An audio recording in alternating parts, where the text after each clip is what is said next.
Alors Marie Treps, les gens du voyage ne peuvent pas s'exprimer, et nous non plus en quelque sorte, puisque les médias ne peuvent plus parler des deux candidats avant le deuxième tour qui a lieu donc dimanche.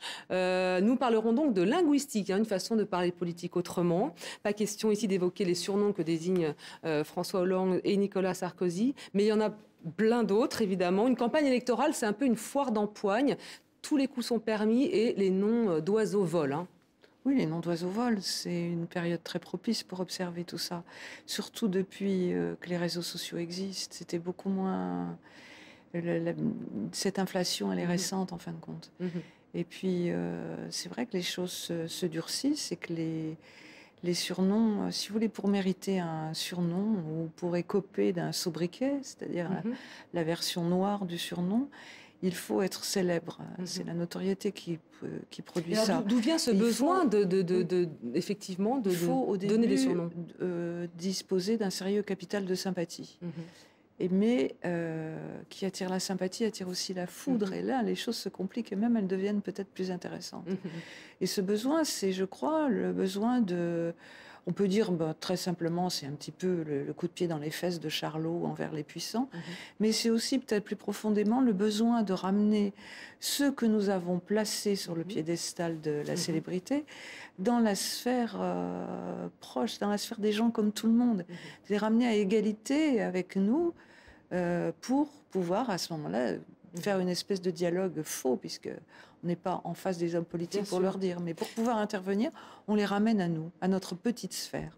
À notre niveau, ces surnoms, ils peuvent être affectueux, surtout quand on use de diminutifs. Alors on pense à Chichi pour Chirac, par exemple, ou à Maggie pour Margaret Thatcher. Bayrou, ça a donné Bayrou Doudou, affectueux. Est-ce que c'est jamais si simplement affectueux à double tranchant, souvent comme tonton pour Mitterrand. Maggie, c'était aussi, c'était après les grèves auxquelles elle a réagi. Elle a eu aussi la Dame de Fer et on l'a appelée Maggie par ironie. Et tonton, oui, c'est vrai que tonton, c'est bienveillant, tonton. C'est un côté familial en même temps. Côté familial. Un psychanalyste a dit le tonton, c'est le père moins le pire. Bon, voilà. On pense au tonton flingueur quand même. Mais ensuite, on pense au tonton Macoute ou au tonton flingueur. Vous savez, les surnoms, ça peut changer. Il peut y avoir des surnoms contradictoires dans le même temps. Au moment où Eva Joly était en campagne, on l'a appelée Eva Perdre parce qu'elle n'a pas que des amis chez les Verts.